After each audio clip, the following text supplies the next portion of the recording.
इतना ज़्यादा बदलाव आपने त्रिपुरा में किया, हरियाणा में बहुत बदलाव करने की कोशिश की। एज ए IAS ऑफिसर आप इतना बदलाव कर सकते हो। Sex ratio at birth and child sex ratio, इन दोनों ही आंकड़ों में झज्जर, रोहतक जैसे जो जिले हैं वो निचले स्तर पे आते हैं। एक UPSC एस्पिरेंट को या SSC की तैयारी करने वाले किसी भी कॉम्पिटिटिव एग्जाम की कितने साल देना सही रहेगा कि भी? हमारा जो सिविल सर्विसेज का जो एक वर्किंग सिस्टम है that is governed bye a paraphernalia, मतलब उसमें सारी चीजें ऑफिसर डिसाइड नहीं करता है।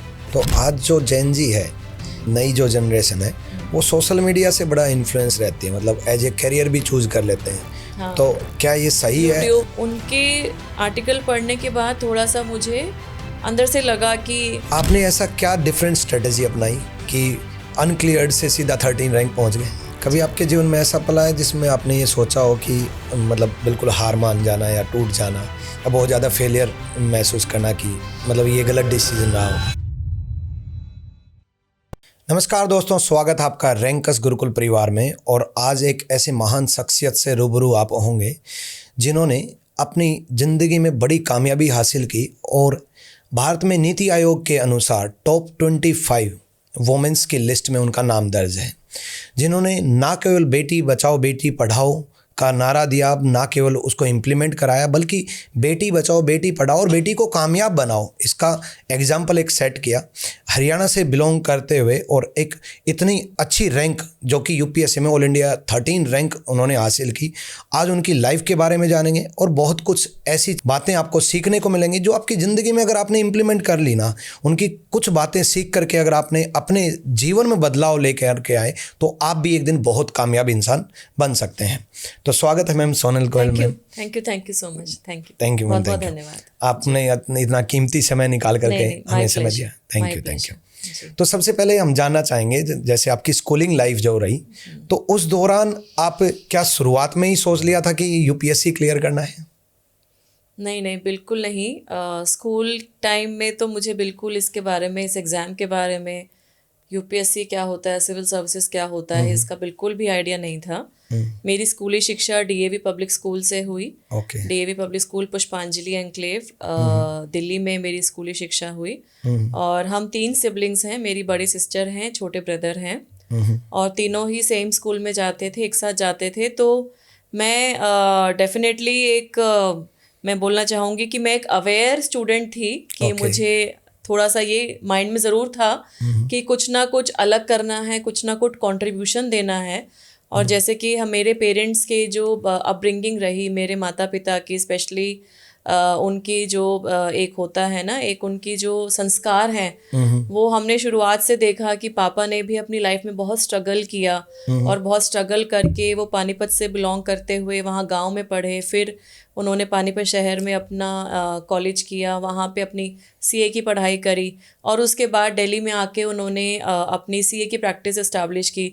सब कुछ सेल्फ मेड एक तरीके से मानते हैं। तो वैसे हमने देखा अपने फादर को, अपनी मदर को कि कितना स्ट्रगल करके उन्होंने हमारे लिए कितना प्रयास कर रहे हैं। तो ये एक मन में रिस्पॉन्सिबिलिटी हमेशा रहती थी कि जीवन में जब भी कुछ अपॉर्चुनिटी अगर मिलेगी तो कुछ ना कुछ अपने पेरेंट्स के लिए, अपने समाज के लिए, सोसाइटी के लिए अच्छा ज़रूर करना है। UPSC वाला ओरिएंटेशन उस टाइम तो नहीं था। ओके। तो आपके पिताजी CA हैं, तो मतलब CA लाइन और UPSC लाइन बिल्कुल अलग है। और वैसे भी मतलब जहाँ तक मैंने सुना है कि गोयल फैमिली में ज़्यादातर CA CS इस लाइन में जानते हैं, तो इसी वजह से आपने CS किया? मेरे फादर की जो फैमिली है, पापा की family primarily business class family है। एंड आउट ऑफ 10 सिबलिंग्स, मतलब पापा बुआ जी, ताऊ जी, फूफा जी मिला के 10 भाई बहन हैं। और जैसा कि पहले परिवारों में होता था, बड़े बड़े परिवार, तो उनमें सिर्फ और सिर्फ मेरे फादर ने एजुकेशन की तरफ रुख रहा उनका। और बाकी सभी ताऊ जी, चाचा जी, बुआ जी सभी बिजनेस फैमिली से एसोसिएटेड रहे। तो हमारी फैमिली में क्योंकि पापा का रुझान एजुकेशन की तरफ था, तो उन्हें कहीं ना कहीं लगता था कि मैं अपने बच्चों को भी एक शिक्षा का जो एक बेस है उनका अच्छा स्ट्रॉन्ग होना चाहिए। और क्योंकि 11th में मैंने कॉमर्स एंड अकाउंटेंसी ली थी, उस टाइम ये बहुत ज़्यादा नहीं सोचा था कि भाई CS करनी है या कुछ और करना है। बट हाँ, क्योंकि मेरा मैथ्स में इंटरेस्ट काफ़ी रहता था। जब मैं 10th के बोर्ड दिए तो I got 98 out of 100, I still remember. तो उसकी वजह से मेरे को थोड़ा अकाउंटेंसी में रुझान था, तो सिर्फ यही रीज़न रहा कि मैंने उसको ऑप्ट किया। और फिर जब ग्रेजुएशन कर रही थी तो उसके साथ मैंने CS स्टार्ट कर दी थी। जब मैं श्रीराम कॉलेज ऑफ कॉमर्स में मेरा एडमिशन हुआ, इनफैक्ट अपने स्कूल से SRCC में एडमिशन होने वाली भी मैं फर्स्ट स्टूडेंट बनी, तब के समय की बात है। अगर 2000 में मेरा 12th का बोर्ड मैंने दिया तो उसमें मेरा SRCC में सिलेक्शन हुआ, मैंने ग्रेजुएशन स्टार्ट की। और CS का जो एग्ज़ाम है वो साथ साथ मैंने देना स्टार्ट किया। तो हमारा जो फाउंडेशन होता है और जो इंटर, बेसिकली 2 स्टेजेस हैं, वो मेरी ग्रेजुएशन के साथ कंप्लीट हो गई थी। और उसके बाद फिर ग्रेजुएशन के बाद मेरी एक लास्ट स्टेज जो बोलते हैं फाइनल एग्जामिनेशन, वो लेफ्ट थी। तो माइंड में ये था कि कॉरपोरेट सेक्टर में जाना है। और ये भी माइंड में मेरा रहा कि मैं एक, क्योंकि समाज के लिए करने की प्रेरणा मेरे पेरेंट्स ने हमेशा हमें दी। हमें शिक्षा के साथ साथ ये ज़रूर सिखाया। और हमारी कॉलोनी जहाँ हम रहते थे तो वहाँ पे एक मंदिर, कहते हैं ना कि मंदिर और उसकी संस्था थी, जिसमें मेरे फादर ने काफ़ी साल एज ट्रेजरर काम किया। उसके मंदिर की डेवलपमेंट में, पहले बहुत छोटा सा मंदिर था, उसको इतने बड़े रूप में लेके आए। शिव शक्ति मंदिर पुष्पांजलि में है। और उसमें फिर धर्मशाला का निर्माण किया गया। फिर वहाँ पे होम्योपैथी के डॉक्टर भी आने लगे। लोगों ने उसको कम्युनिटी फंक्शंस के लिए, अभी इतना ग्रैंड लेवल पे वो यूज़ होता है। तो CS और ग्रेजुएशन करने के दौरान एक्चुअली मैं ये बोलना चाहूँगी कि मेरा जो रुझान बना सिविल सर्विसेज का, और जैसे कि आपने भी ठीक कहा कि ये CS और UPSC बिल्कुल अलग लाइन है। तो मेरा जो रुझान हुआ ये मैं इसको क्रेडिट देना चाहूँगी मेरी कॉलेज एजुकेशन को, कि मुझे वहाँ पे बहुत सारे डाइवर्स स्टेट्स से आए हुए, क्योंकि दिल्ली यूनिवर्सिटी में हम देखते हैं कि जो छात्र छात्राएं हैं वो देश के हर कोने से आते हैं। और स्पेसिफिकली SRCC में, श्रीराम कॉलेज ऑफ कॉमर्स में, हमारे 2 भाग में जनरली हम अपने आप में स्टूडेंट्स लोग बात करते हैं। एक तो होते हैं हॉस्टलर्स, जो कि हॉस्टल में बच्चे रहते हैं जो बाहर से आए होते हैं, दूसरी स्टेट से आए होते हैं। और एक होते हैं day skis means day scholars. So मैं डे स्की थी, लेकिन मेरे हॉस्टलर फ्रेंड्स भी थे। तो बहुत कुछ देखा कि भाई ये डाइवर्स फील्ड्स हो सकती हैं। SRCC में रुझान रहता है फाइनेंस, अकाउंटेंसी, वहाँ पे बच्चे CA, CS, MBA and CFA ये वाले कोर्सेज ज़्यादा करते हैं। और उस टाइम में लगभग 2002-3 में सिविल सर्विसेज के बारे में ये ज़रूर मैं बोलना चाहूँगी कि हर साल कॉलेज से एक दो सिलेक्शन ज़रूर होते थे। बहुत ज़्यादा नहीं था, लेकिन हाँ पर बैच एक दो ऑफिसर ज़रूर बनते थे SRCC से। और मैंने 3rd ईयर में, जब मैं ग्रेजुएशन में थी, तो मैंने एक मैगज़ीन में इस एग्ज़ाम के बारे में पढ़ा। और पढ़ के मुझे ऐसा लगा कि मुझे एग्ज़ाम देना चाहिए। और तब मेरी लाइफ में फिर वो एक चेंज आया। और उस चेंज में मैं एक चीज़ और ऐड करना चाहूँगी कि जब मैंने ये बात घर में डिस्कस की तो इतना इमिजिएटली कोई लोग नहीं एग्री किए, क्योंकि बहुत सारी एप्रीहेंशंस आती हैं। जैसा कि आपने बोला कि गोयल फैमिली, हमारी फैमिली में अगर मैं बात करूं तो थोड़ा सा, क्योंकि मेरे फादर खुद पढ़े थे तो उन्होंने सपोर्ट किया कि हमारी एजुकेशन होनी चाहिए। लेकिन जो मेरी कज़न्स थी और जो हमारे जो एज ग्रुप के जो और बच्चे थे, तो generally for females it was like कि अगर उनकी ग्रेजुएशन तक भी अगर उनकी एजुकेशन हो जाती है तो वो इट इज़ सफिशेंट। उसके बियॉन्ड लड़कियों को पढ़ाना है नहीं पढ़ाना है, इस पे बहुत ज़्यादा डिस्कशन नहीं होता था। तो जब मैंने ये बात डिस्कस की तो यही क्वेश्चन आया कि सबसे ज़्यादा तो की ज़रूरत क्या है। बिल्कुल, क्योंकि एक करियर ऑलरेडी मेरा स्टार्ट होने की कगार पे था। मेरी प्लेसमेंट भी हो गई थी 2 अच्छी MNCs में through college placement cell SRCC में। आपको पता है अच्छी कंपनीज का आना रहता है, तो वहाँ प्लेसमेंट अच्छी हो गई थी मेरी। तो ये एक तो क्वेश्चन यही आया कि भाई क्यों ये शिफ्ट। दूसरा ये है कि ये शॉर्ट नहीं है, UPSC में सिलेक्शन कितने साल आप पढ़ेंगे, फिर सिलेक्शन होगा नहीं होगा। और साथ साथ में ये भी एक माइंड में रहती है बात कि अगर हम आंकड़ों की बात करें तो आज भी जैसे 10 लाख के आसपास प्रीलिम्स का फॉर्म स्टूडेंट्स फिल करते हैं और सिलेक्शन की सूची जब लिस्ट आती है उसमें 1000 के आसपास सिलेक्शन लिस्ट होती है। उसमें IAS IPS का जो आंकड़ा है वो लगभग 250 से 300 के नंबर होता है। तो उसमें आपका नंबर आएगा नहीं आएगा, कितने साल आप पढ़ाई करोगे। और विशेष रूप से एक और बात बोली जाती थी, सुनते थे हम, कि अगर लड़कियों को ज़्यादा पढ़ाएंगे तो उनकी शादी करने में दिक्कत आएगी, कि उनको सूटेबल मैच नहीं मिलेगा। तो ये सब बातें थी। तो मुझे एक्चुअली कुछ समय लगा अपने पेरेंट्स को कन्विंस करने में, और फिर पापा ने कहा कि ठीक है, अगर आपको करना है तो कीजिए, बट ही ऑल्सो सजेस्टेड कि I should have a plan be in my life. तो मेरा वो बहुत एक अच्छा गाइडिंग जो प्रिंसिपल जो फादर साहब ने दिया, जो कि मैं स्टूडेंट्स को भी सजेस्ट करती हूँ, कि क्योंकि UPSC की पढ़ाई बहुत अनसर्टेन है और इसमें ऐसा नहीं है कि सिर्फ और सिर्फ आप अगर निरंतर मेहनत कर रहे हैं, डेफिनेटली मेहनत कर रहे हैं तो होता है, हर साल लिस्ट में बच्चे आते ही हैं, लेकिन इसमें गारंटी कोई नहीं दे सकता। और बहुत सारी और चीज़ें हैं, हो सकता है एग्ज़ाम से एक दिन पहले आपकी तबीयत ख़राब हो जाए।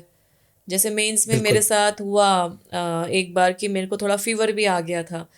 तो ये क्या है कि आपको ये सब चीज़ें फैक्टर इन करनी है कि आप कितने साल पढ़ाई करेंगे, कितने अटेम्प्ट देंगे, और अगर अनरिजर्व्ड कैटेगरी है तो उनके नंबर ऑफ़ अटेम्प्ट्स अलग हैं, रिजर्व्ड कैटेगरी के स्टूडेंट्स के लिए अलग नंबर ऑफ़ अटेम्प्ट्स हैं, इनफैक्ट उनकी कट ऑफ भी अलग आती है। लेकिन इसका मतलब ये नहीं है कि आप सालों साल एग्ज़ाम ही दिए जा रहे हैं। Therefore it is very important to have a plan B. और अगर मैं ब्रीफली अपनी बात करूं तो मेरा ग्रेजुएशन मीनवेल कंप्लीट हो गया था 2003 में। 2004 में फिर मेरा CS का एग्ज़ाम देके मैं कंपनी सेक्रेटरी क्वालिफाई किया। क्योंकि फादर ने प्लान बी के लिए सजेशन दी, तो CS LLB को एक अच्छा कॉम्बिनेशन माना जाता है बिल्कुल। कि कॉर्पोरेट सेक्टर में अगर प्रोफाइल बिल्डअप करना है तो ये अगर लॉ कर लेंगे तो थोड़ा एडेड एडवांटेज रहेगा रेगुलेटरी कंप्लायंस प्रोफाइल के लिए। तो मैंने LLB फ्रॉम दिल्ली यूनिवर्सिटी उसका एंट्रेंस दिया, उसमें मेरा क्वालिफाई हुआ, वो मैंने स्टार्ट की। तो LLB की क्लासेस स्टार्ट की, CS कंप्लीट हो गई थी तो उसकी ट्रेनिंग वगैरह कंप्लीट की मैंने, और फिर मैंने पार्ट टाइम जॉब भी स्टार्ट की, क्योंकि मुझे ऐसे लगा कि मुझे अपना कुछ स्टडी को फाइनेंस करना है partially at least, and I should also get some practical experience. तो CS की पढ़ाई भी CS की नौकरी स्टार्ट हुई, LLB की पढ़ाई स्टार्ट हुई, और ये UPSC की तैयारी। तो ये तीनों चीज़ें बेसिकली पैरेलल चली जी। और मेरा सिलेक्शन फर्स्ट अटेम्प्ट में नहीं हुआ, सेकंड अटेम्प्ट में मेरा सिलेक्शन हुआ 2008 में। ओके जी। तो जैसे आपने भी बताया और ABP न्यूज़ के में भी लिखा हुआ था कि आपने मैगजीन का कोई एक आर्टिकल पढ़ा था, जिस पढ़ने के बाद आपने स्विच कर लिया कि UPSC। ऐसा क्या पढ़ा आपने आर्टिकल में कि आपने सोच लिया एकदम से लाइन बिल्कुल अलग, जो कि आपकी प्लानिंग जिस तरीके से आप बता रहे हो कि प्लानिंग तो कॉर्पोरेट सेक्टर में जाने की थी, CS LLB जो आपकी प्रोफाइल बन रही थी वो भी कॉर्पोरेट सेक्टर के रिगार्डिंग बन रही थी, लेकिन आपने एकदम से स्विच कर लिया कि UPSC करना है। ऐसा क्या पॉइंट था जो आपके माइंड में स्ट्राइक किया? वो वही था कि जैसे, क्योंकि हमारी फैमिली में कभी इस फील्ड से रिलेटेड कभी चर्चा नहीं हुई, कभी बात नहीं हुई, तो मुझे इसका एक्सपोजर ही नहीं था। फिर जब वो आर्टिकल मैंने पढ़े मैगज़ीन, कॉलेज में मैं लाइब्रेरी बहुत यूज़ करती थी, जब भी खाली पीरियड होता था, फ्री पीरियड ब्रेक होता था, तो I used to go to library, और वहाँ मैगज़ीन्स पढ़ने की मुझे वैसे हमेशा से ही आदत रही है। और वहाँ पे मैंने कुछ टॉपर्स के इंटरव्यू पढ़े, जिन्होंने उस साल सिविल सर्विसेज क्रैक किया। उनके आर्टिकल पढ़ने के बाद थोड़ा सा मुझे अंदर से लगा कि एग्ज़ाम देना चाहिए, क्योंकि मुझे एक ये प्लेटफॉर्म देगा कि मैं अपने देश के लिए कुछ कर पाऊँ। लेकिन सिर्फ आर्टिकल पढ़ने की बेसिस पे तो आप ये डिसीजन नहीं ले सकते हो। तो फिर मैंने कुछ और भी लोगों से बात की, मैंने अपने कुछ 1-2 टीचर से बात की, और मैं इनफैक्ट मुखर्जी नगर भी गई, जहाँ पे क्योंकि कॉलेज से वो इतना दूर नहीं है, तो मैं जहाँ पे ये UPSC की तैयारी होती है, तो मैंने वहाँ पे बुक शॉप पे, क्योंकि मैं किसी कोचिंग सेंटर तो मैंने विज़िट नहीं किया, लेकिन हाँ मैं बुक शॉप पे गई जहाँ पे इसकी किताबें मिलती हैं। तो वहाँ पे एक दो ऐसी मैंने ली जिसमें यूपीएससी का सिलेबस था, क्योंकि हमारे टाइम में इंटरनेट फैसिलिटी उस तरीके से नहीं थी जो आज है। आज तो everything was book based, everything was in written form. Mobile उस टाइम में मेरे पास नहीं था। तो ये सब चीज़ें मैंने गैदर की, और फिर जितना मैं इसके बारे में पढ़ा कि रोल ऑफ कलेक्टर क्या होता है, रोल ऑफ सिविल सर्विसेज क्या होता है, एक डीसी बन के आप लोगों के लिए क्या कर सकते हो, एक आप अगर एसपी अगर किसी ज़िले में पोस्टेड होता है तो क्या कर सकता है, या अगर फॉरेन सर्विसेज ज्वाइन करते हैं तो एक डिप्लोमेट, एक एम्बेसडर अपनी कंट्री के लिए क्या योगदान दे सकता है। तो मुझे ऐसे लगा कि शायद मेरे को उस फील्ड में जाने का प्रयास करना चाहिए। तो बेसिकली वो आर्टिकल एक कहते हैं कि देश सेवा एक की टच भावना। पॉइंट रहा मेरे लिए, लेकिन हाँ, फिर उस नॉलेज को मैंने इम्प्लीमेंट कैसे मैं कर पाऊंगी उसके बारे में मैंने और पढ़ा, and then it was a discussion with my family. Okay जी। तो जिस तरीके से आपने बताया कि देश सेवा की भावना आपके अंदर जागी, तो क्या आईएएस बनने के बाद वो जो सपने आपने सोचे थे कि मैं कलेक्टर बनने के बाद ये काम करूंगी, वो सारे सपने पूरे हो पाए? देखिए, मैं स्टूडेंट्स को एक बात हमेशा से ये बोलती हूँ कि एस्पिरेंट्स को, कि एक तो पार्ट ये होता है कि हम सर्विस में क्यों आ रहे हैं, वो सर्विस में क्यों आ रहे हैं उसका हमारा रीज़न, जो कि एक यूनिक रीज़न आपका है, वो यूनिक रीज़न क्लियर होना चाहिए। और वो रीज़न आपके जो फेलो कलीग हैं जो कि तैयारी कर रहे हैं उसका भी हो सकता है या उसका नहीं भी हो सकता है, लेकिन the reason which is unique to you should be very clear in your mind. और एक और बात मैं स्टूडेंट्स को हमेशा बोलती हूँ कि जिस रीज़न से फिर आप आ रहे हैं उसको हमेशा अपने माइंड में ज़रूर रखना है, बिकॉज क्यों क्लियर होना चाहिए कि क्यों बनना है, ये क्लियर होना चाहिए क्यों बनना है।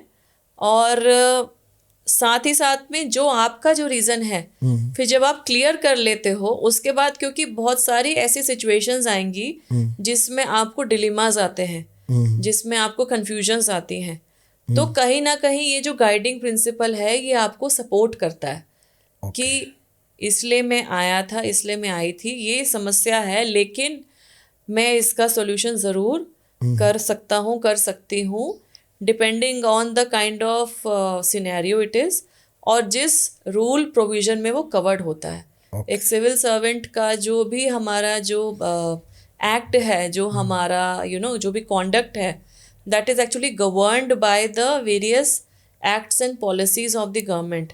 एक लीगल फ्रेमवर्क में हम डिसीजन लेते हैं, तो वो हमें पढ़ते भी रहना है, वो हमें पता भी होना चाहिए, वो क्लियर भी होना चाहिए, और उसके साथ साथ जो आपका गाइडिंग मोटिव था वो आपके माइंड में होना चाहिए। जहाँ तक मेरी बात है, काफ़ी हद तक येस आई फील कि I have been able to accomplish lot of things which I wanted to do, I wanted to contribute, specially north east में पोस्टिंग मेरी रही, त्रिपुरा में पोस्टिंग रही।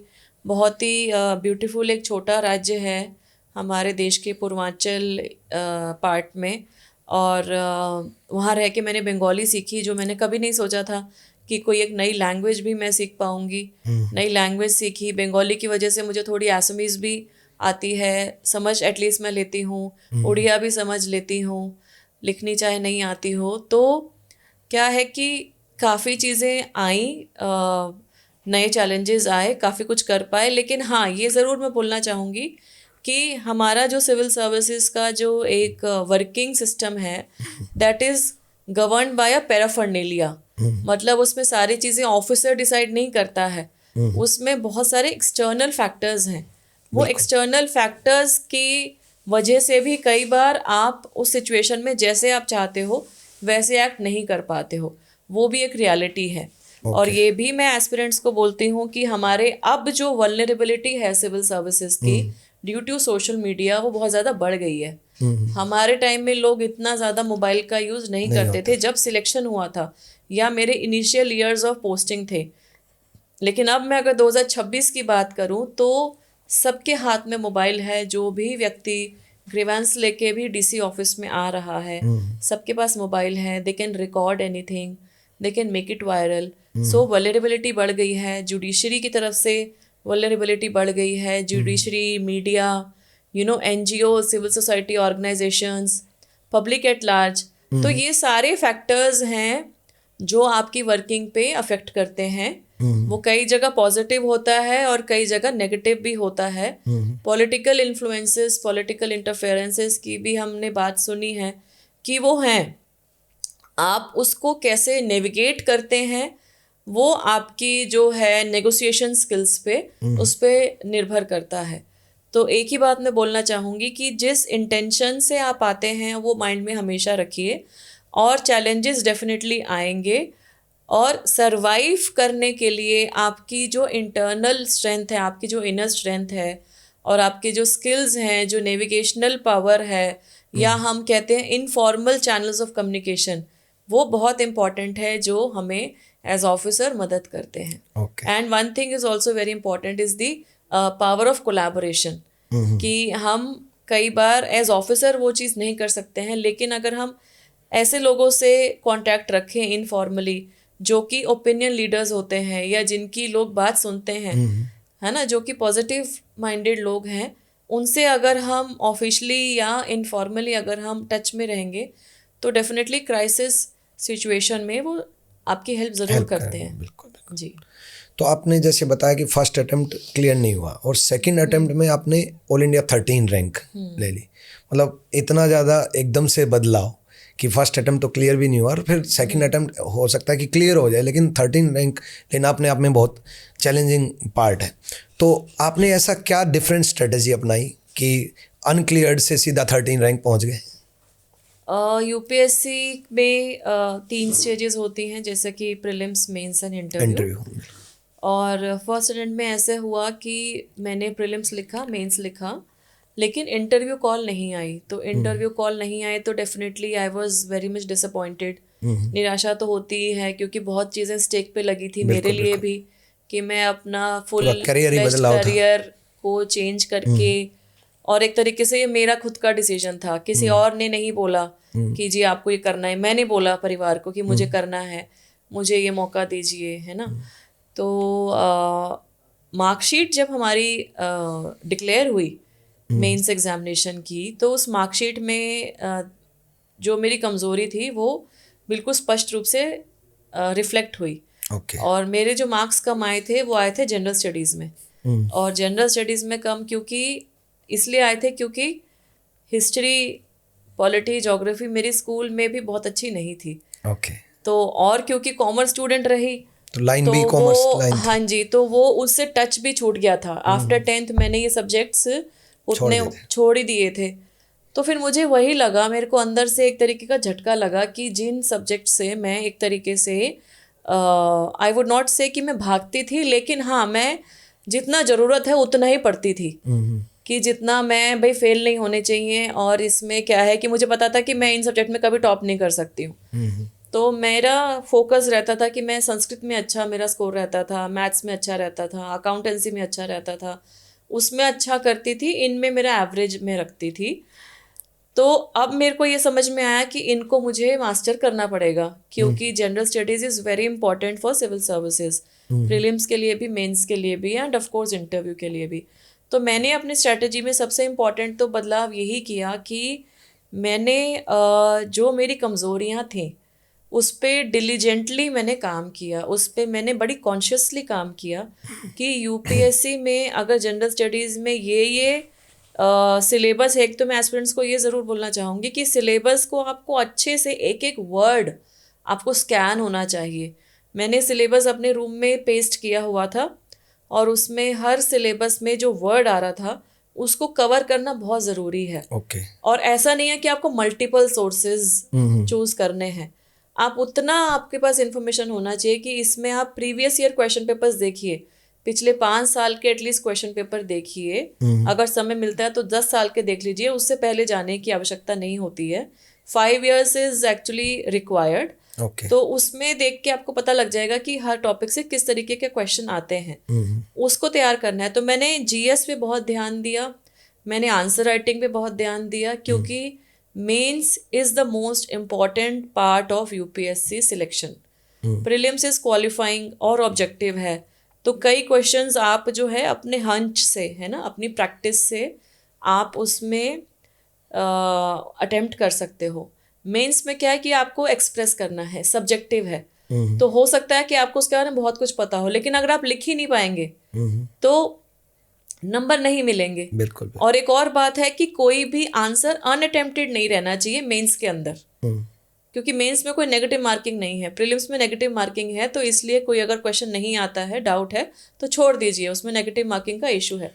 मेंस में हमें क्वेश्चन सारे अटेम्प्ट करने हैं, ये कोशिश करनी चाहिए। इसलिए answer writing practice within the time frame, mock test आप दें, प्रीवियस ईयर क्वेश्चन पेपर लें, उसको प्रैक्टिस करें। मैंने यही सब किया, और जब मेरा फिर सेकंड अटेम्प्ट दिया तो मुझे जब मैंने खुद लिखा पेपर, तो मुझे ये तो खुद ही फील होने लगा मुझे कि सिलेक्शन तो होगा, लेकिन आप रैंक नहीं प्रेडिक्ट कर सकते हो।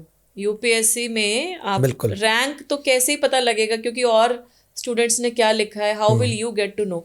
मुझे इतना आइडिया हो गया था कि हाँ, मेरा सिलेक्शन इस बार होना चाहिए, रैंक हो सकता है लो जाए, इसका ये नहीं था। लेकिन थैंकफुली जब रिज़ल्ट आया तो इंटरव्यू भी दिया मैंने, फिर फाइनल सिलेक्शन हुआ, 13th rank I. And I would also mention कि मार्कशीट जब रिलीज़ हुई तो बहुत अच्छा मुझे ये देख के लगा कि मेरे जो मार्क्स थे वो जीएस में हायर थे as compare to my core optional.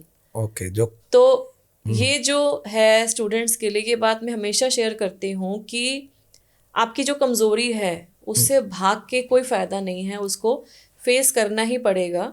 और मेरी कमज़ोरी को मैंने कोशिश की, वो जो लैक्यूनास हैं उसको मैं रिमूव करूँ, उस पर डिलीजेंटली काम करूँ। और फिर जो मेरे कोर ऑप्शनल थे, कॉमर्स एंड पब्लिक एडमिनिस्ट्रेशन, उनसे भी ज़्यादा स्कोर मेरा जनरल स्टडीज़ में आया। ओके।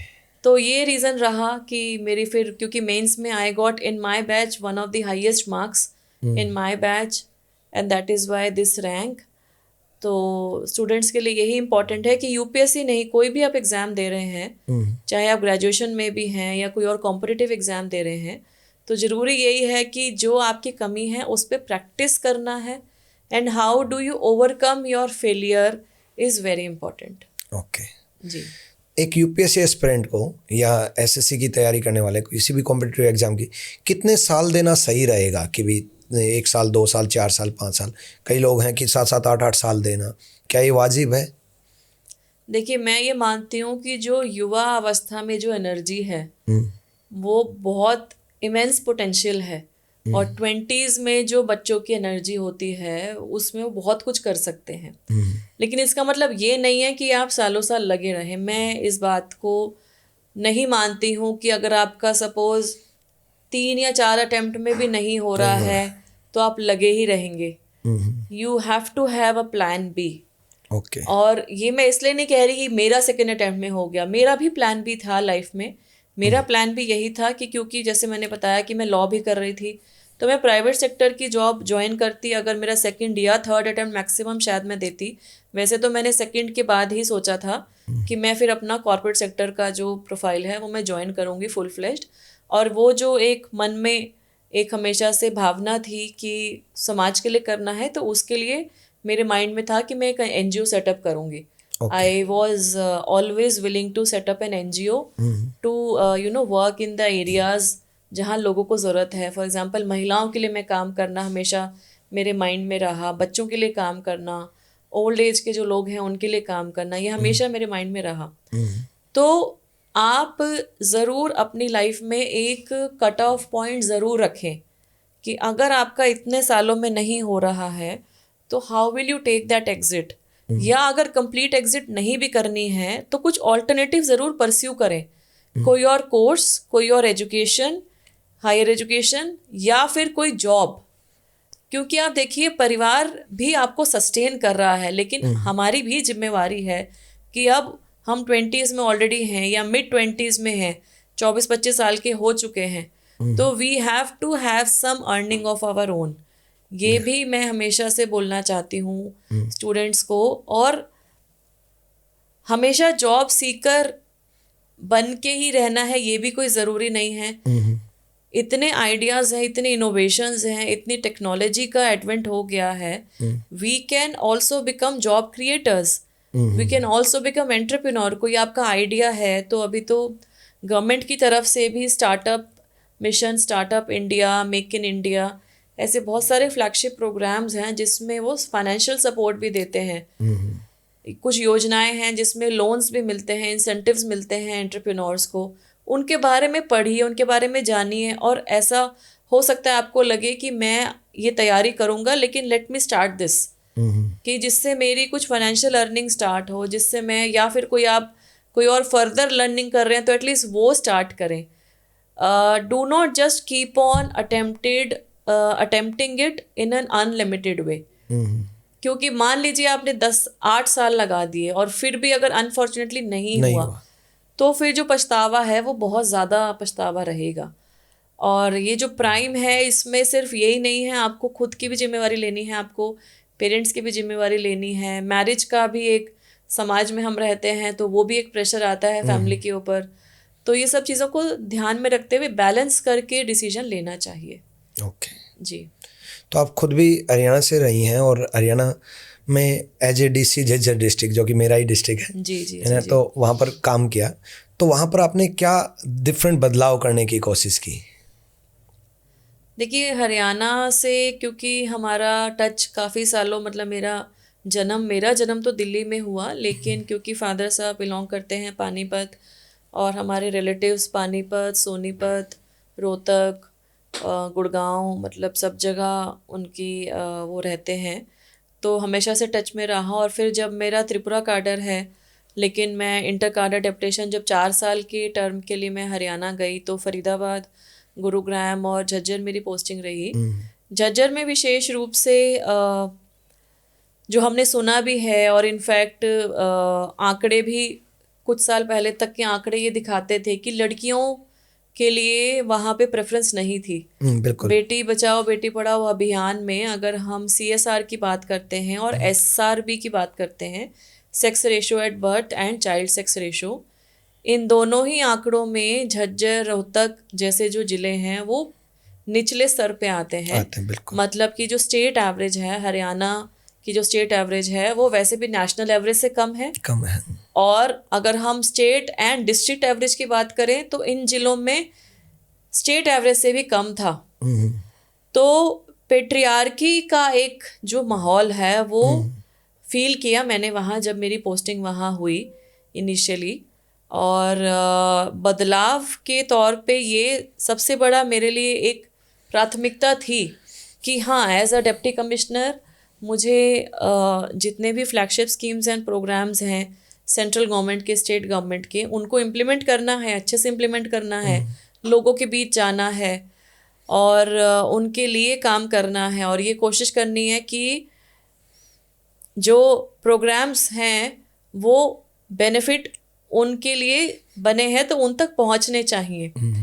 लेकिन कहीं ना कहीं ये जो मानसिकता में बदलाव है इसको लाने का प्रयास ज़रूर करना है।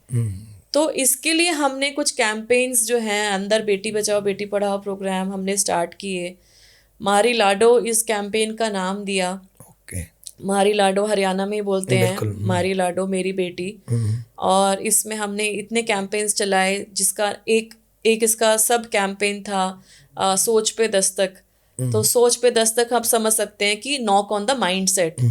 तो हम बात करते थे जैसे नारी की चौपाल में, या जब भी मेरा कोई रात्रि ठहराव जैसे विलेज में डिप्टी कमिश्नर को नाइट स्टे करना होता था, तो मैं हमेशा ऐसे ही चूज़ करती थी वो डिस्ट्रिक्ट जहाँ पे ये समस्याएं हैं कि वहाँ जाके लोगों से बात करें, वहाँ पे चौपाल में इन पे बात हो। हमारे जो सामूहिक कार्यक्रम होते थे उन पे इस इशू पे बात हो। हमने उमंग एक पहल प्रोग्राम लॉन्च किया यूनिसेफ के साथ मिलके, जो कि मेंस्ट्रुअल हेल्थ एंड हाइजीन के बारे में, कभी वहाँ इसके बारे में बात नहीं होती थी ओपनली, तो इसके बारे में काम किया। तो एक सामूहिक प्रयास किस तरीके से करें इसकी कोशिश मैंने ज़रूर की। तो उसमें कुछ चैलेंजेस फेस किए? तो चैलेंजेस यही थे कि एक तो सबसे बड़ा चैलेंज यही था कि उन्होंने एक लेडी डिप्टी कमिश्नर को काफ़ी सालों में देखा ही पहली बार था। बिल्कुल। क्योंकि मेरे से पहले लगभग 10-12 साल का टेन्योर पूरा जो था वो मेल ऑफिसर्स का ही था। और क्योंकि झज्जर जिला पहले रोहतक जिले का पार्ट था, तो 97 में उसका क्रिएशन हुआ था, तो इंडिपेंडेंट डिप्टी कमिश्नर तब से ही लगने स्टार्ट हुए। बीच में आई थिंक 1 या 2 लेडी ऑफिसर मेरे से पहले वहाँ पे डिप्टी कमिश्नर रही थी। I think only 2 lady officers. उसके अलावा कोई भी डीसी नहीं रहा लेडी। तो यही अपने आप में एक चैलेंज होता है, लोग इसको एक्सेप्ट करें कि एक यंग लेडी ऑफिसर है who is the deputy commissioner. फिर जब मैंने फील्ड में जाना शुरू किया तो भी देखा मैंने कि शायद शुरुआत में उनको सरप्राइज़ भी लगता था कि क्या यही जैसे डिप्टी कमिश्नर हैं। जैसे मैं एक गांव में गई तो वहाँ पे भी एक प्रोग्राम में गई थी ऑफिशियली। तो जब मैं अपनी गाड़ी से उतरी तो जैसे गांव की महिलाएं होती हैं वो वेलकम करने के लिए खड़ी थी, तो उनके हाथ में माला वगैरह थी। तो जब मैं उतरी तो शायद उन्होंने एक्सपेक्ट किया होगा कि कोई मेल ऑफिसर उतरेंगे, तो उन्होंने एकदम उनका जो नेचुरली उन्होंने बोला एक माता जी ने कि यही छोरी डीसी है के। अच्छा। तो उनको ये शायद यकीन नहीं हुआ कि मैं ही डीसी हूँ। तो मैंने बोला कि माता जी मैं ही डीसी हूँ और आप भी अपनी छोरियों को जितना आप पढ़ा सकते हो आप पढ़ाओ और जो करना चाहती हैं वो करने का अवसर प्रदान करें। तो ये चैलेंजेस तो थे कि भाई एक्सेप्टेंस, और फिर वहाँ पे जैसे गांव के कस्टम है कि घूंघट है, तो घूंघट प्रथा के बारे में हम बात करते थे कि ये क्यों अब ज़रूरी नहीं है। डाउरी प्रोहिबिशन के बारे में बात होती थी। लड़कियां किस तरीके से हायर एजुकेशन का एक्सेस उनको मिलना चाहिए, इन मुद्दों पे बहुत हमने बात की। और साथ ही साथ में फिर एक और चीज़ अच्छी हमने फील की कि कुछ ही महीनों में ऐसे चेंजेस आए कि लोग अपने आप इसकी ओनरशिप लेने लगे।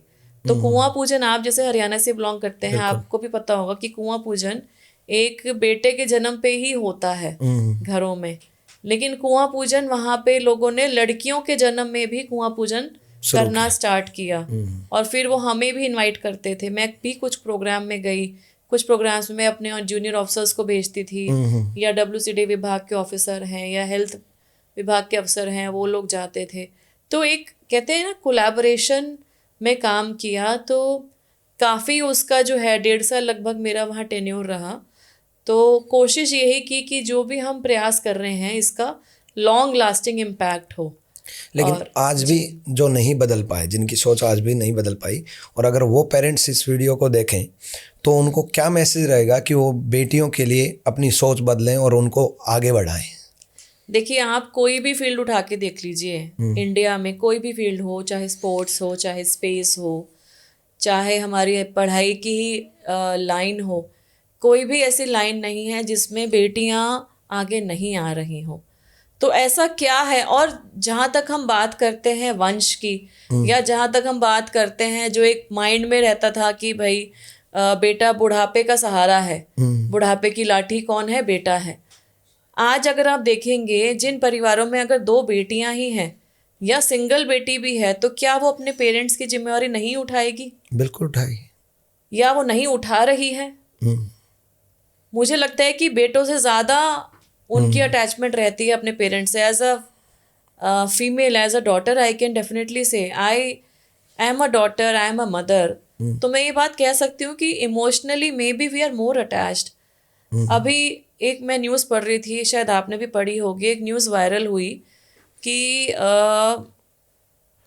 आई डोंट रिमेम्बर वो किस गांव का या किस स्टेट का वो किस्सा था कि किसी व्यक्ति के यहाँ 9 या 10 बेटी होने के बाद एक बेटा हुआ है। हरियाणा का ही किस्सा है जी। तो वो न्यूज़ में अभी पिछले हफ्ते काफ़ी वायरल हुआ। बिल्कुल, बिल्कुल। मेरे को इतना दुख हुआ ये न्यूज़ पढ़ के कि लोग इसको वायरल कर रहे हैं। वो उसमें वो डॉक्टर जिनके यहाँ डिलीवरी हुई उनका भी इंटरव्यू आ रहा था कि इनके पास ऑलरेडी 10 लड़कियां हैं और अभी ये बेटा हुआ है। आप सोचिए उस फीमेल की हालत सोचिए, बिल्कुल, उनकी वाइफ की हालत सोचिए, कितनी बार प्रेगनेंसी। और वो परिवार ऐसा नहीं था कि कोई बहुत अच्छी इंडस्ट्रियल बेस का हो, सामान्य परिवार, एक आर्थिक रूप से भी कैसे इतने बच्चों का वो पालन पोषण करेंगे। और सिर्फ क्या, एक बेटे की चाह इतनी मजबूर कर देती है इंसान को कि वो सालों साल, मतलब इतने साल हो गए 10-10 बच्चे कर रहे हैं आज के समय में। तो आई फील वेरी पेन्ड। बहुत दुख होता है ये देख के कि आज भी ऐसे, ठीक है वो उनकी मान्यता है, उनके बिलीफ हैं, लेकिन कितना जस्टिफाइड है। 3-4 बच्चे भी अगर होंगे और उनको आप अच्छे से पढ़ाएं, उनको ये काबिल बनाएं कि वो समाज में अपना एक मुकाम हासिल करें और ऐसे लेवल पे पहुंचे कि वो आपकी भी जिम्मेवारी बाद में ओन करें, तो वो एक परिवार अच्छा खुशहाल परिवार होगा, ना कि इतना बड़ा परिवार जिसमें बच्चों के पोषण के लिए ही आपको प्रॉब्लम फेस करनी पड़ेगी। ओके। तो आपने एक एग्जाम्पल सेट किया कि भी मतलब हरियाणा से निकल करके कि भी इतना बेहतरीन, इतनी ज़्यादा कामयाबी, तो आपको देख करके तो आज लोगों में बदलाव ज़रूर आएगा और लोग ज़रूर बदलो। जैसे ये आज एक महान शख्सियत बनी है, इसी तरीके से आपकी बेटी भी बहुत महान बनेगी। बस आपको उनको पढ़ाओ, आगे बढ़ाओ और ज़रूर इस सोच को खास करके हरियाणा को इसलिए बोल रहा हूँ कि आप भी हरियाणा से, मैं भी हरियाणा से, और हमारे हरियाणा में ये सोच है ना कि भी बेटी के जन्मदिन पे उतनी खुशियाँ ना मनाना, बल्कि ये बदलाव आप और खास करके युवा, आप और हम मिल करके जरूर लेकर के चेंज आ रहा है, काफ़ी चेंज आ रहा है, हम देख रहे हैं। मतलब हमारे समाज में इस बार हरियाणा से काफ़ी सारे बच्चे यूपीएससी में भी सिलेक्ट हुए हैं। वन ऑफ द हाईएस्ट रहा। जिस कम्युनिटी से मैं आती हूँ, बनिया कम्युनिटी से, उस कम्युनिटी से बहुत बच्चे आ रहे हैं, लड़कियाँ बहुत आ रही हैं, तो बहुत अच्छा लगता है। लेकिन हाँ, सोसाइटी अभी इक्वल नहीं है। मैंने त्रिपुरा में भी काम किया, तो त्रिपुरा में भी बेटी बचाओ बेटी पढ़ाओ अभियान पे काम किया और त्रिपुरा में भी जो एक्सपीरियंसेस रहे कि हालांकि ये मैं ज़रूर बोलूँगी कि वहाँ पे फिर भी बेटर है। नॉर्थ ईस्ट तो फीमेल डोमिनेटिंग है ना शायद। महिलाओं की जो कंडीशन है वो कंपैरेटिवली हमारे इस पार्ट से बेटर है। फीमेल डोमिनेटेड कुछ स्टेट में है, जैसे for example Mizoram is matriarchal society.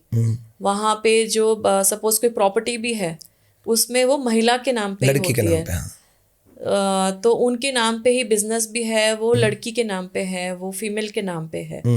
तो वो थोड़ा थोड़ा वो उनका जो एक सिस्टम है पहले से ही, इनहेरिटेंस का जो सिस्टम है या जो एक सोसाइटल सिस्टम बना हुआ है उसमें महिलाएं आगे हैं। लेकिन हाँ, दिक्कतें वहाँ भी हैं, ऐसा नहीं है कि वहाँ पे डोमेस्टिक वायलेंस के इशू नहीं होते। या इवन गोमती ज़िले में भी हमने बेटी बचाओ बेटी पढ़ाओ पे काफ़ी काम किया, क्योंकि गोमती ज़िले में अगर मैं बात करूँ तो यही सेम जो बात थी, चाइल्ड सेक्स रेशो और SRB sex ratio at birth, उस आंकड़े के अनुसार स्टेट एवरेज से वो कम लेवल पे था, कम फिगर थी उसकी। तो वहाँ भी काम किया और वहाँ पे भी कोशिश रही कि हम कोलैबोरेशन और लोगों के साथ मिल के किस तरीके से हम काम करें, नारी शक्ति के लिए कैसे काम करें। सब departments, health, education, women and child, panchayat विभाग, रूरल डेवलपमेंट विभाग, और स्पेशली नॉर्थ ईस्ट में जो लोग हैं वो बहुत इनोसेंट होते हैं जनरली। मतलब वो बहुत विश्वास करते हैं, एडमिनिस्ट्रेशन जो बोल रहा है बहुत रिस्पेक्ट करते हैं, तो उनसे इन्वॉल्व होकर काम करने में और बहुत अच्छा लगता है, बहुत मज़ा आता है। तो आपकी लाइफ का सबसे बड़ा चैलेंज क्या रहा है आज तक? चैलेंज तो एक्चुअली आते ही हैं। स्टूडेंट लाइफ की बात करूं तो सर्विसेज में आना एक चैलेंज था।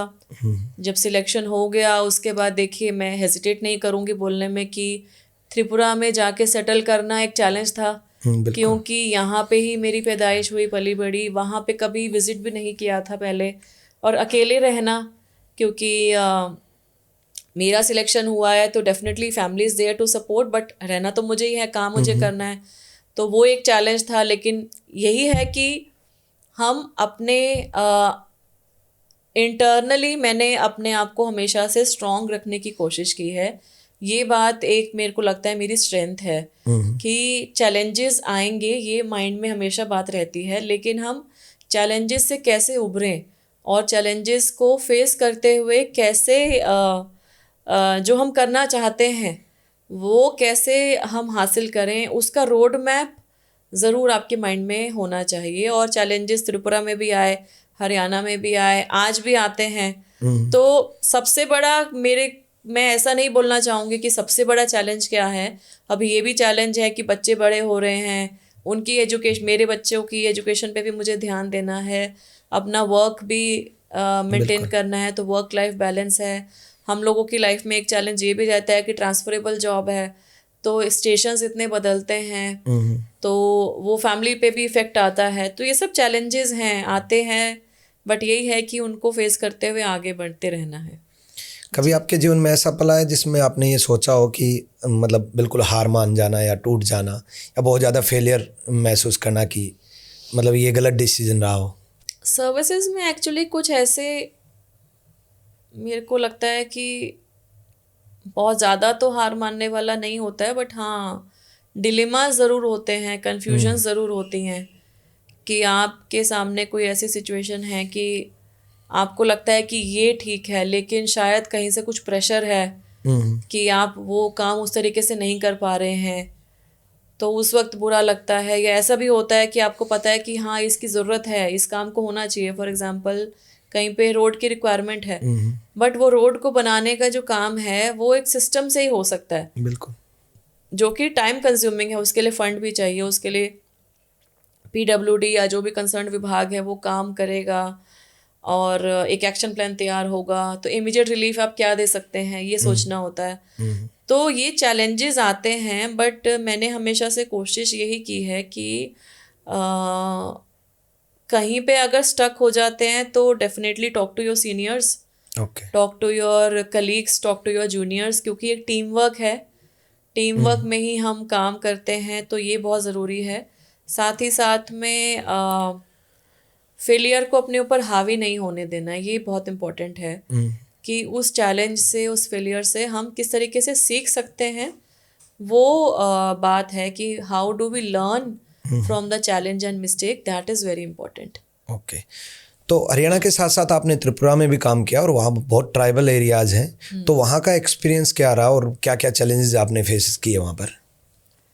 त्रिपुरा में 2009 में मैंने ज्वाइन किया, और जैसा कि हम लोगों की करियर प्रोग्रेशन रहती है, तो एसडीएमशिप पहली रही, एसडीएमशिप, उसके बाद एडीसी रही, फिर बीच में ओएसडी रही एक ज़िले में, फिर उसके बाद मैं CEO of Agartala municipal corporation रही, फिर मैं कलेक्टर बनी, बीच में सर्व शिक्षा अभियान विभाग का भी काम था, लेबर विभाग का भी मेरे पास काम था।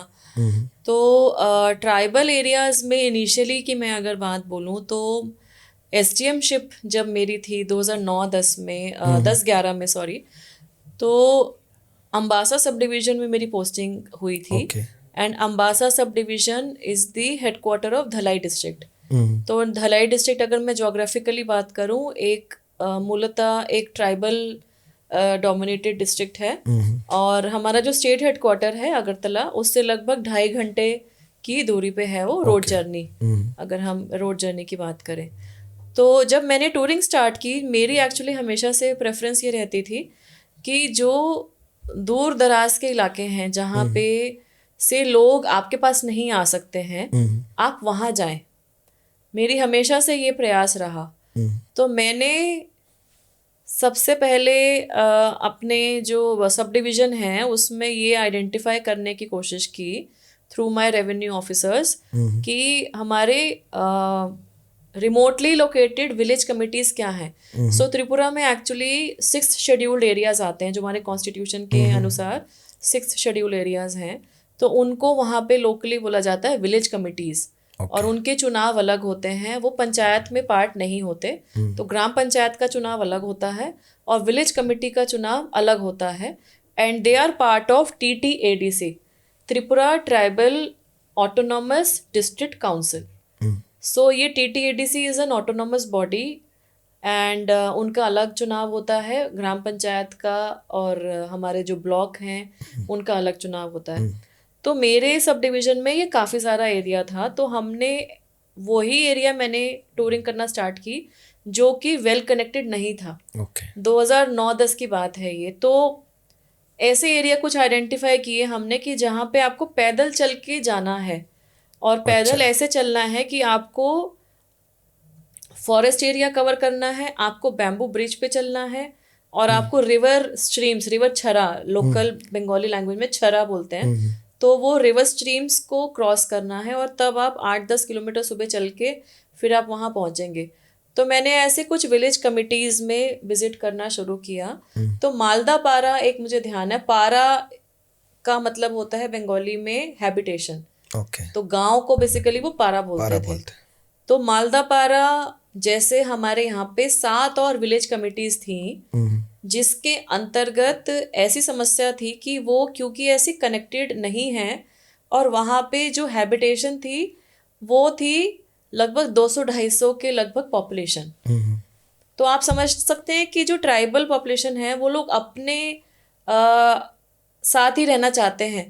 बिल्कुल। इवन दो गवर्नमेंट ने अंडर द फॉरेस्ट एक्ट उनको फॉरेस्ट पट्टा दिया, उनको लैंड ओनरशिप दी कि वो चाहे तो मेन लैंड में आ सकते हैं, वहां पे सेटल हो सकते हैं, लेकिन उनकी प्राथमिकता होती थी कि हम वहीं रहें। तो इसलिए वहाँ पे पीएचसी भी है, प्राइमरी हेल्थ सेंटर भी है, वहाँ पे स्कूल भी है, वहाँ पे आंगनवाड़ी सेंटर भी है, वहाँ पे वेटनरी सेंटर भी है।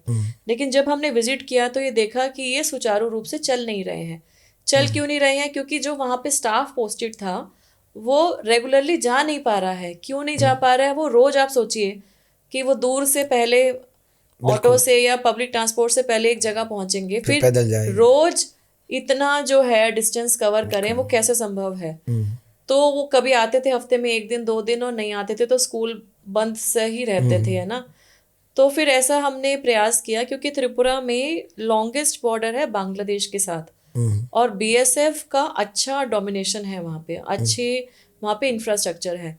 तो मैंने वहाँ बात की जो लोकल बीएसएफ की जो आउटपोस्ट थी उनके कमांडेंट साहब से, कि उनके जो बैरक्स बने थे, हमें तो थोड़ा ही स्पेस चाहिए था कि मेरे जो आंगनवाड़ी सेंटर या प्राइमरी हेल्थ सेंटर या स्कूल में जो स्टाफ पोस्टेड है उनको अपॉर्चुनिटी दें वहाँ रुकने की, तो थोड़ी एक जगह दे दें उनको रुकने की। और वो मंडे से फ्राइडे वो स्टाफ वहाँ रहता था और फिर वीकेंड पे आते थे। तो ये जब प्रयास किया हमने एक्सपेरिमेंट बेसिस पे, इससे बहुत फर्क आया कि ये जो स्टाफ है इनको भी एक जगह मिल गई कि भाई हाँ वो सुबह अपना काम करे, शाम को इन बैरक्स में जाके जहाँ खाना भी मिलता था वहाँ पे उन्होंने रहना शुरू किया। और ये सर्विसेज भी एटलीस्ट मंडे से फ्राइडे चलनी स्टार्ट हुई। वीकेंड पे ये स्टाफ अपने घर जाता था, मंडे को फिर आता था, और बीएसएफ के साथ में एक अच्छा कोऑर्डिनेशन हमारा रहा। तो ये एक कोलैबोरेशन था। तो ये जब हमने एक जगह एक्सपेरिमेंट किया, फिर ये जब बाकी जगह किया, तो over a period of 2-3 months only, 2 से 3 महीने में ही हमें डिफरेंस दिखने लगा। और फिर जब मैंने दोबारा इन जगहों को, हमने अपने एडमिनिस्ट्रेटिव कैंप्स के लिए जब दोबारा विजिट किया, तो एक्चुअली में देखा कि बच्चे जा रहे हैं, तो ना बहुत अच्छा लगा कि आपने नया कुछ नहीं किया है। और मीनवाइल वो प्रपोजल ज़रूर भेजा कि भाई रोड कनेक्टिविटी हो किस तरीके से, कि एक लॉन्ग टर्म प्लान सरकार बनाए, स्टेट गवर्नमेंट के पास ये रिक्वायरमेंट्स भेजी, वो तो डेफिनेटली भेजी, लेकिन इमीडिएट जो कर सकते थे वो करके एटलीस्ट उनकी चेंज में ये छोटा ही बदलाव आया कि अगर कोई प्रेग्नेंट लेडी है तो उसको बहुत दूर नहीं जाना पड़ रहा है, वो पीएचसी में ही आके अपना डिलीवरी करा सकती हैं। वो सिस्टम है, चल रहा है। तो ये देख के ही एक्चुअली इतना अच्छा फील हुआ। तो ये वन ऑफ दी मोस्ट ऐसा है हार्टफेल्ट एक्सपीरियंस है मेरे लिए कि ये बहुत छोटा चीज़ थी करने के लिए, लेकिन इस छोटे चीज़ से ही जो है हम उनकी लाइफ में एक बदलाव लेके आ पाए। और त्रिपुरा में ऐसे बहुत सारे एरियाज़ हैं, ट्राइबल एरियाज़ हैं जहाँ पे ऐसी समस्याएं थी। तो जहाँ पे भी पोस्टिंग रही, मेरी कोशिश हमेशा रहती थी कि इन एरिया पे ज़्यादा फोकस करें। अब तो कनेक्टिविटी बहुत इम्प्रूव हो गई है। Now Agartala is an international airport, जो स्टेट हेडक्वार्टर है, बहुत बड़ा एयरपोर्ट हो गया है। एंड नेशनल हाईवेज़ NHAI की तरफ से बहुत वहाँ पे प्रोजेक्ट्स लॉन्च किए गए हैं। बहुत कनेक्टिविटी, अब गांव-गांव तक कनेक्टिविटी है, और बहुत अच्छा, अब काफ़ी बेटर है सिचुएशन। ओके।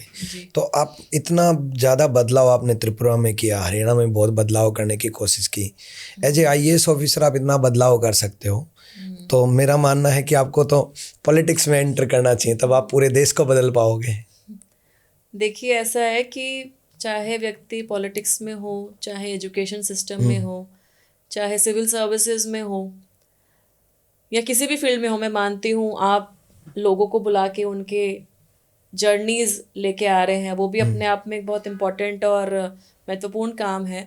मैं हमेशा यही मानती हूँ कि जिस भी प्रोफाइल में आप रहो उसमें आपको अपना बेस्ट देना है, और बेस्ट ऐसे देना है कि आप अपने अलावा दूसरों की लाइफ में कैसे इम्पैक्ट ला सकते हो। हो सकता है मैं प्राइवेट सेक्टर में रहती तो भी मैं कुछ और कर रही होती, बिल्कुल। कि कुछ और कर रही होती, या अपना कुछ ऐसे प्रोफाइल में होती, एक सीनियर प्रोफाइल में होती कि मैंने कुछ गांव ही अडॉप्ट कर लिए होते, ऐसा भी हो सकता था।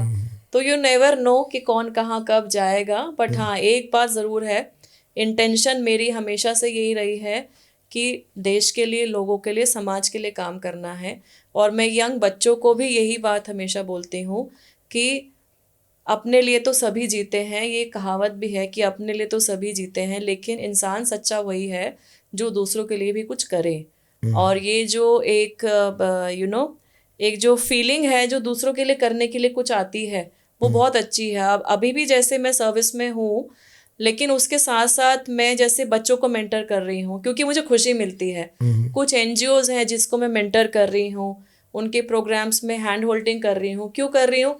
कि मुझे पता है कि मेरा समय जाएगा, मेरा एफर्ट लगता है, लेकिन सिर्फ और सिर्फ इंटेंशन वही है कि क्योंकि वो अच्छा काम कर रहे हैं और उनको मदद की ज़रूरत है, तो मैं उनको जितना सपोर्ट कर सकती हूँ वो मैं सपोर्ट करूँ। तो यही मेरी कोशिश है। आप किसी भी प्रोफाइल में रहें, वो करते रहूँगी। तो आज जो जेन जी है, नई जो जनरेशन है, वो सोशल मीडिया से बड़ा इन्फ्लुएंस रहती है, मतलब एज ए करियर भी चूज कर लेते हैं। हाँ, तो क्या ये सही है? यूट्यूब में जाके पैसे कमाने हैं। जी। तो क्या ये as a social media influencer बनना, सब कुछ पढ़ाई, करियर सब कुछ छोड़ करके, तो क्या ये आपके अनुसार सही है? मेरे अनुसार हमें करियर वो बनाना चाहिए जो लॉन्ग लास्टिंग हो, जिस पे आप डिपेंड कर सकते हैं। फॉर एग्जांपल देखिए, मुझे इस फील्ड की बहुत ज़्यादा नॉलेज नहीं है। आजकल बहुत सारी डिजिटल टेक्निक्स आ गई हैं, यूट्यूबर्स भी बहुत यंग बच्चे देख रहे हैं, हम भी देख रहे हैं कि बहुत यंग बच्चे यूट्यूबर्स बन रहे हैं। मैं ये नहीं कहूँगी कि वो गलत है, लेकिन अपनी बेसिक एजुकेशन ज़रूर कंप्लीट करें, क्योंकि इसमें चेंजेस इतने आ रहे हैं ना, आप कब आउटडेटेड हो जाओगे आपको पता ही नहीं लगेगा। जो चीज़ आज वायरल है वो कल डेफिनेटली नहीं होगी, उसमें भी आपको क्रिएटिविटी लानी पड़ेगी। बिल्कुल बिल्कुल। और आपकी जो क्रिएटिविटी है उस पर क्या ये लाइफ लॉन्ग आप क्रिएटिविटी करते रहेंगे? एक ये भी माइंड में सोचिए। तो for the purpose of longevity, education का रिप्लेसमेंट नहीं है। सस्टेनेबिलिटी की अगर हम बात करते हैं तो आपकी बेसिक एजुकेशन क्वालिफिकेशन, अभी मैं कोई एक आर्टिकल नहीं था, कोई पोस्ट ही था कि कोई एक बच्चे ने आईआईटी से ही क्वालिफाई किया है, बट वो इसी फील्ड में ही है जो आपने बताया कि वो यूट्यूब रिलेटेड चीज़ें ही कर रहे हैं, एंड ऑलरेडी उनका नेटवर्क कितना चला गया है। और अगर वो कंपेयर करें कि उनके जो बैचमेट्स जो आईआईटी क्वालिफाई किए या किसी और इंजीनियरिंग अच्छे इंस्टीट्यूट से क्वालिफाई किए, तो they are in their regular job. तो ये कंपैरिजन अब बहुत देखने को मिलता है। बट मेरा मानना यही है कि कोई भी करियर, प्रोफेशन सस्टेनेबल तभी होगा जब उसमें इनर स्ट्रेंथ रहेगी। अब ये जो सब चीज़ें हैं, दे आर, मुझे लगता है कि ये कब वैनिश हो जाएगा या कब इसमें और चेंज हो जाएगा, यू नेवर नो। तो अपना तो एक आपका जो कोर है, उस कोर को तो लेके चलना ही चलना है। एंड सोशल मीडिया में भी हम देखते हैं कि that is very unfortunate again कि कई लोग नेगेटिव कंटेंट बना के इतने पैसे बना रहे हैं। ऑब्सीन कंटेंट आप देखिए कितना जा रहा है, मतलब इंस्टाग्राम पे तो एक तरीके का सॉफ्ट पॉर्न ही है, क्योंकि अनफॉर्चुनेटली अभी जो रेगुलेशंस हैं वो इम्प्लीमेंट नहीं हो पा रही हैं ठीक से। एंड ट्विटर में भी लोग किस तरीके की वीडियोस डाल रहे हैं, which as a society, as a women, as a mother, I feel concerned कि क्या मेरे बच्चे भी ये सब कंज्यूम करेंगे, या ये क्या उनके लिए अवेलेबल होना चाहिए पब्लिक प्लेटफॉर्म पे। बिल्कुल।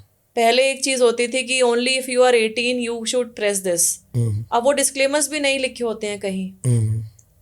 तो ये बहुत चिंताजनक है कि हम क्या बना रहे हैं। क्या हम शॉर्ट टर्म गेन के लिए, क्या हम अपने आप के आसपास के जो समाज हैं उसमें ये गंदगी, मेरे को लगता है कि ये मानसिकता में कहीं तो जाएगा ना।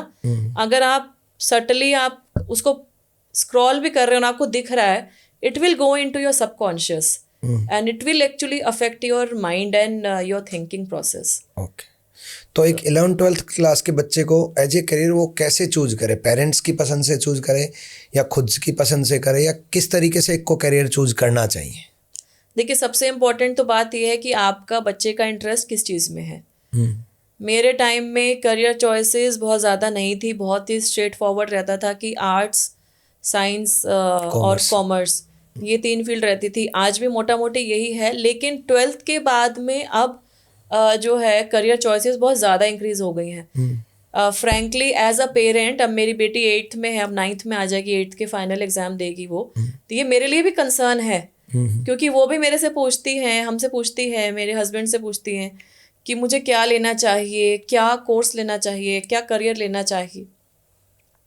तो हम उसको भी बोलते हैं कि बच्चे तुम अपने आसपास ऑब्जर्व करो कि किस तरीके के लोग हैं आपके आसपास और किस तरीके का काम आपको लगता है कि आप करना चाहोगे, कि आप मेडिसिन प्रोफेशन में जाना चाहोगे या आपको कुछ मैनेजमेंट वाला प्रोफाइल करना है या आपको इंजीनियरिंग करनी है।